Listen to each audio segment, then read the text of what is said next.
ខ្ញុំជាព្រះនាងកុងគូខ្ញុំនៅនគរសំរង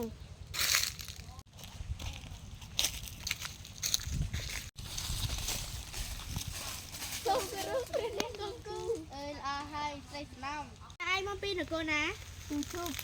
តើឯងទូថ្នងពីនោះគ្មានប្រុសមានទេបានមកឯងមកនៅនគរសំរងយើងមកធ្វើស្នំរបស់ស្ដេចខ្ញុំក៏មកធ្វើស្នំរបស់ស្ដេចដែរខ្ញុំជាព្រះនាងនៅនគរសំរងបើឯងចង់នៅនគរសំរងដែរពួកឯងនោះទៅនៅក្នុងដើមចេកនោះសិនទៅអរគុណព្រះនាង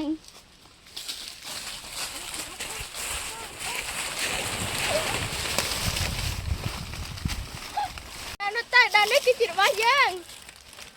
មិនទៅទេឯងទៅ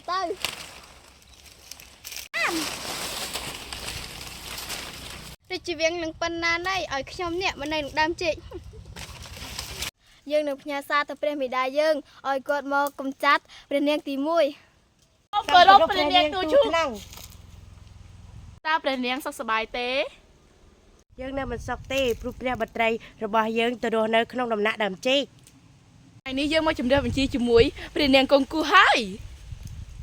យើងក៏ដូចគ្នាយើងនឹងរួមគំនិតគ្នាប្រឆាំងនឹងព្រះនាងទី1ពិតមែនហើយសង្ស័យព្រះនាងនឹងបីសាច់កជ្រោមចាត់ជាតិទៅដល់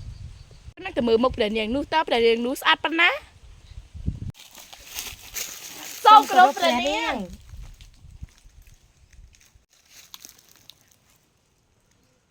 ព្រះនាងនេះស្អាតណាស់សម្បីតែចិញ្ចើមក៏ស្អាតដែរអូយមែនហើយដើម្បីទីមាត់ក៏ស្អាតដែរអរគុណអ្នកម្នាងដែលបានសរសេរថ្វាយបង្គំលាតើទៅយកស្រីស្នំឯងទៅនគរវិញទៅយើងមិនឲ្យឯងធ្វើជាស្នំនគរស្ដេចយើងទេភៀបអត្រៃទៅនគរយើងវិញព្រះនាងទី1ស្អាតណាស់ពិតមែនហើយមាត់ក៏ស្អាតយ៉ាំក៏ស្អាតអ៊ុយខ្ញុំស្អាតជាងព្រះនាងខ្ញុំក៏ស្អាតដែរតែយើងស្អាតជាងតោះយើងទៅយកប្តីនៅនគរយើងវិញ